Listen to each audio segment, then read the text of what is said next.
I want to play a game. Hello everyone, welcome to the Dragon Tiger Gaming channel. My name is Dragon Lee. Today I'm going to be kicking off a new series playing the most excellent Empyrion Galactic Survival made by Eleon Game Studios. The game is in its pre-alpha stage at the moment, but it's available on Steam, so if you fancy checking it out, I'll provide a link in the description below. So in its pre-alpha stage at the moment, you can explore a small solar system at the moment. I think it's about 4 planets, maybe 5 planets, I'm not really sure, I didn't really count. Including all the space in between them as well, asteroid fields, abandoned space stations. So pretty exciting. So as the name suggests, Empyrion Galactic Survival, you need to survive crash landed on an alien planet. You can also build yourself a base, vehicles, explore other planets and the space in between them. So for the finished game, Eleon Game Studios are looking to have Empyrion Galactic Survival on a galactic scale, which includes all the millions of star systems which are included in the galaxy, as well as all the planets that orbit and live in these star systems. So I'm really excited about this game. I've been playing it a little bit, testing out all the features on it, and it is absolutely awesome. So I thought I'd showcase it to you in a series about this game. So let's get into it. So here we go, we're just about to get into the game. So we've got our random seed generator, which generates randomly generated land for a generation. Well, our game name, what are we going to call our new game? Planet is my plaything. Because it's going to be the stage for my world conquering abilities. Right then, so let's get into the game. Pow. So here we go, we've just crash landed on this planet. It's nice, lush and green with mountain ranges and a nice bit of water. Oh, that's lovely, this place. I like it. A couple of dinosaurs there, so it's a bit all Jurassic sort of era. So this is our little crashed space buggy.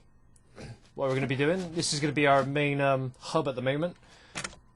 So we can create our base. Right, there we go, there's all the resources that we're going to need. I was thinking about making a tutorial for Empyrion Galactic Survival, but I thought, no, there's no point. You guys can check it out, have a go. There is a tutorial on how to play the game online. It's on YouTube, so if you fancy checking it out, just put Empyrion Galactic Survival tutorial into YouTube. You'll find it.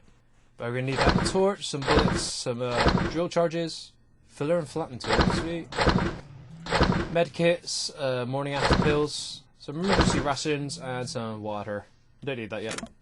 So what I do want to do is put all my resource junk into the constructor, which is a bit like a replicator if you've ever seen Star Trek. I know I have. So once you've got all your resources in there, you can pretty much make stuff in the templates. Obviously, the better constructor you do have, the more things you can actually make in your templates, which is always nice.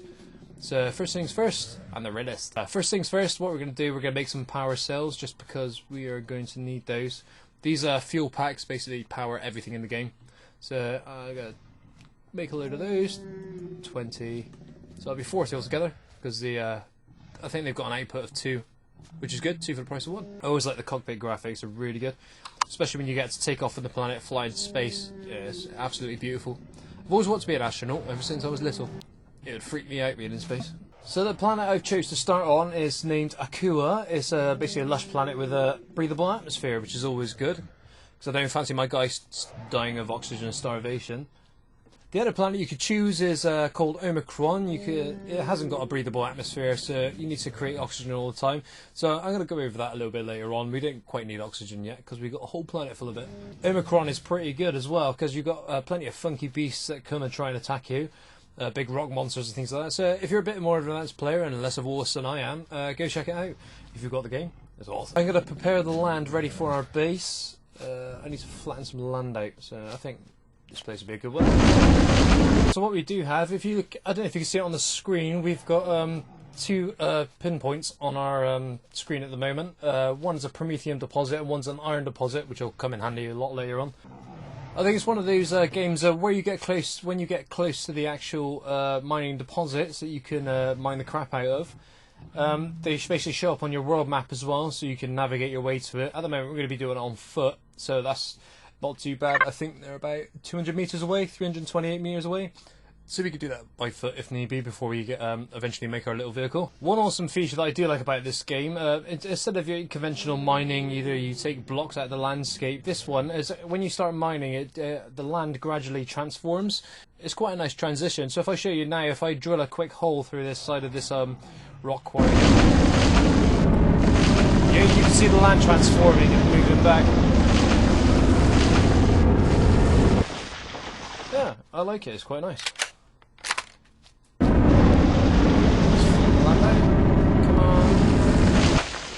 Hopefully this will be big enough for our new base. It's quite a nice piece of scenery. I've always wanted a mountain lair. I reckon if I was a villain in a movie, that's where I'd live. My mountain lair. One good thing as well, on this game you've got you start off with a jetpack as well, so you can bounce along quite nicely. Right, let's see how far stuff's made.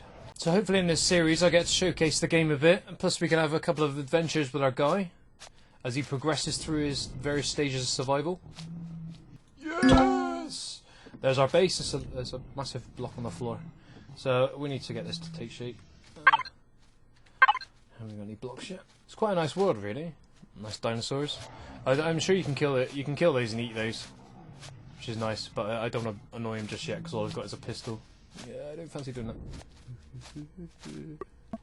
Oh, what's that? Oh, a corn dog plant. I'll take one of those just for the sake of it. I've never actually tried a corn dog before. That's one of the things I want to try. But, so that's the starting off foundations for our base ready and made. I reckon I'd like to keep this as a nice little veranda or balcony. Yeah, it's quite nice. You can see our little beach down there. Plenty of water. A waterfront property. Nice. So at the moment I'm not going to make my base anything too fancy. It's going to be literally a block. A sort of boxy sort of base. Oh, check it out. We've even got daisies on this planet. That's a nice touch. I wonder if you'll be able to make craft daisy chains in the final game. I doubt it though, because it's not rugged and space survivor manly. One of the cool new features on the most recent update is that drones now attack you in your base, depending where you are, so they start targeting things that are important to you, say your base, your vehicle, anything like that. So I'm looking forward to seeing those little buggers. Hey, check that thing out. It's just like a dinosaur version of a dodo, with really floppy legs. Floppy legs. Hello. One thing about this game as well, as soon as it gets nighttime on the planet, it gets pretty creepy. It's absolutely pitch black and you can't see anything what you're doing, so it's always handy to create a bunch of lights, which you can see on there, just to illuminate your workspace a little bit. Otherwise things start getting pretty difficult. So there we go, this is the interior of our base. I think it's going to be our core room, just to stick our generators and everything like that in there. Just everything to power at the base. Yeah, it's pretty bare bones at the moment.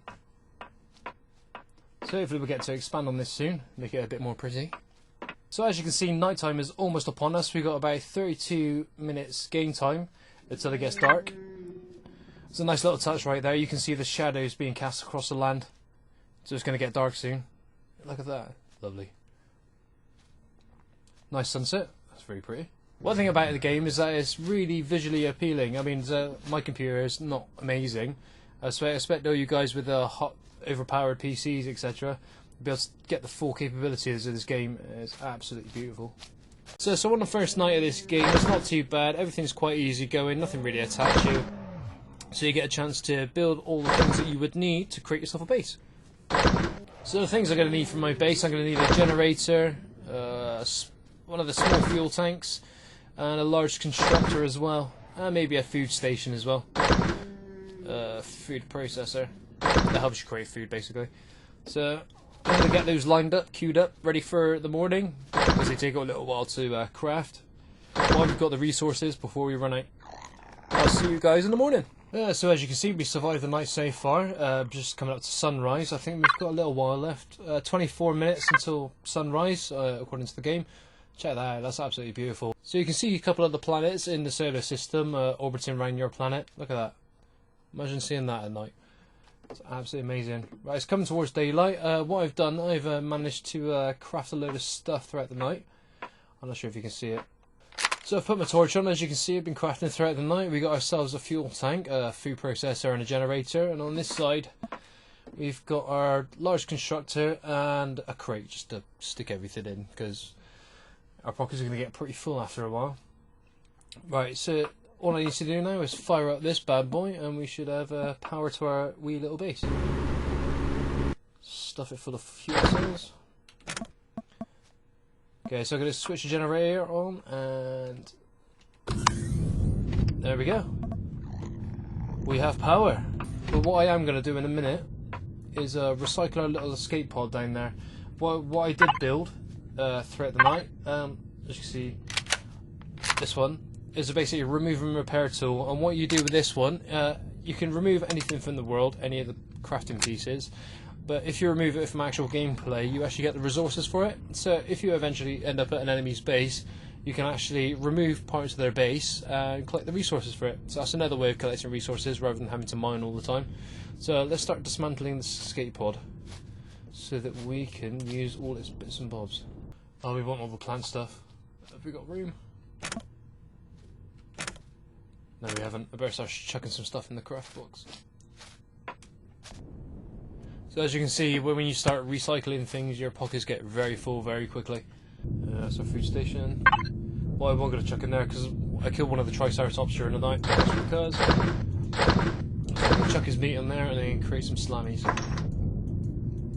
Just because they got the really high perish time, it means they don't go off for a long, long time. Coming to you. All the resources back in you. All the bits and bobs we can use.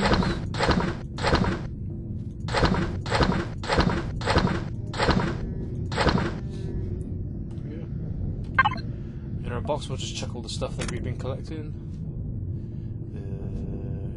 Don't need that. Or the generator yet. Or the oxygen tanks. So we'll keep those. Everything else we need. So it's also good practice as well when you're in your base. Things that you got on, pieces of equipment that you've got on that you're not using anymore, it's always good practice to switch them off.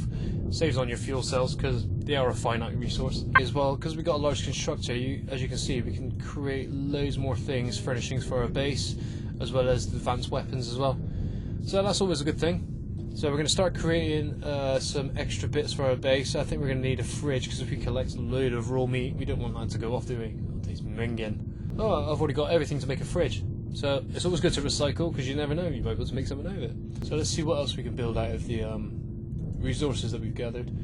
Oh, we can build loads of stuff. So medic station, that's always good. So medic stations are always handy. They're used to create spawn points. So if you stick one in your base, then if you die out in the world, at least you can set a spawn point within your base instead of being out in the middle of nowhere. So we've created one of those. That's always handy. It's good to be healthy. Oh, where's my fridge? This place is pretty small. We're going to have to expand quite fast. So what I also did create in there as well is like a painting tool. Basically what you can do, you can just click on one of your blocks and cycle through all the colours. We've got a couple of different colours there, so you can customise your base, your vehicles, any of the whole blocks. So I think I'm going to have my base black and yellow. One good thing as well is the last colour you used, if you keep your finger on shift, whenever you click on a block it keeps the same colour, so that's always handy instead of having to cycle through the whole colour schemes. So you can do rapid fire. Rapid fire painting, that's always handy. There we go, so we've painted our base now. We've got some lovely industrial colours going on here. Mind you, this is going to be the core of the base. I've got everything in here at the moment, so it's a bit cluttered. But as soon as we've got plenty of resources, we're going to make our base look nice and pretty. And this is going to be our generator room. At the moment, so we've got a food station, we've got a generator, we've got our fridge, we can keep all our food, we've got a box to stick everything, medic station, and a constructor. Large constructor. That's pretty much everything you're going to need to get yourself set up. Yeah, one thing I'm worried about, we haven't had a drone attack yet, so I'm pretty worried about that. Right, let's go have a little explore. So we're going to head up this mountain and see what we can see. Let's scan the land a bit, see if we've got any cool stuff hanging around. So we just got climbed over the ridge. There's not a lot going on at the moment, no enemy bases that we can see so far. Seems quite clear, so we haven't had a drone attack yet, so they're not gunning for us. There's no bases quite nearby. So what I might do is take advantage of my time and collect a load of resources so that we can get on and build ourselves a vehicle and scout the land. So I'm going to grab a load of resources, they're all down there. I'll see you in a little bit. There we go, so as you can see the actual scale of mining, obviously I've just been into the iron deposit, size 9, and this is the full scale of it. I've had to mine all of this just to get loads of iron, but I think we've got absolutely tons of the stuff. Yes, we have. So that's a good thing. So when we come to making our vehicle, or expanding our base. We've got absolutely tons of material to use. Right, the hardest bit to get out of here. If you start mining as well, it's always good drills to make sure you've got an escape route out, because you might have to leave the mining area quite soonish. Imagine, especially if your base got attacked, anything like that. Stay.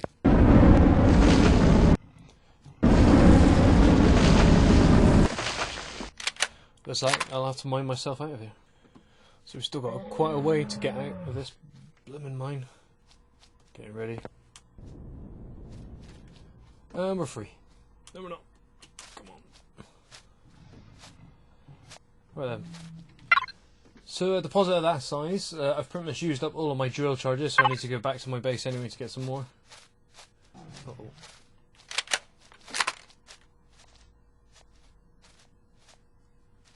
Oh, there's a plant. Get lost. I see you. You can get stuffed. Oh, there's another one.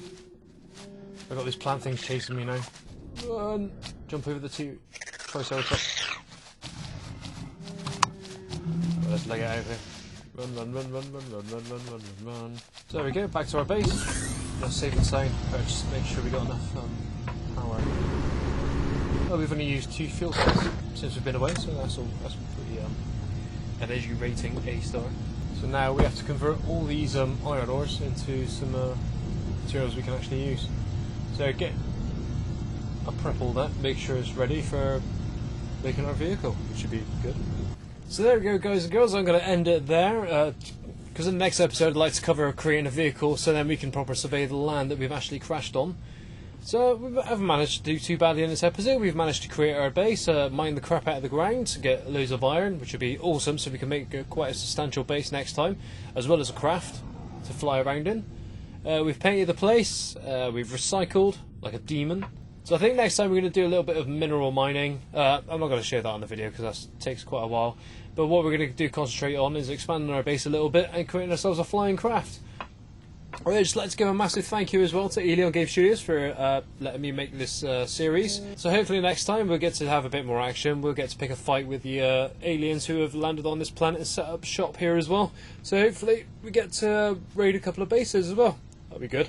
Once we've got our craft, we'll arm it to the teeth. So thanks for joining me in this episode. Thanks for watching. If you're feeling a bit generous, please give us a like and subscribe. Hopefully this will be a long ongoing series. As soon as Eleon Studios keep making updates, I'm going to be playing this game as well as progressing our guy throughout the game. Hopefully we'll give him a nice base, nice craft fly around in, and eventually hopefully build ourselves a capital vessel up in space. So when the game does end up in its final update, we can travel across the galaxy. Anyway, wherever you are or whatever you're doing, please make sure you have a very good one, and I'll see you in the next episode. Ta-da!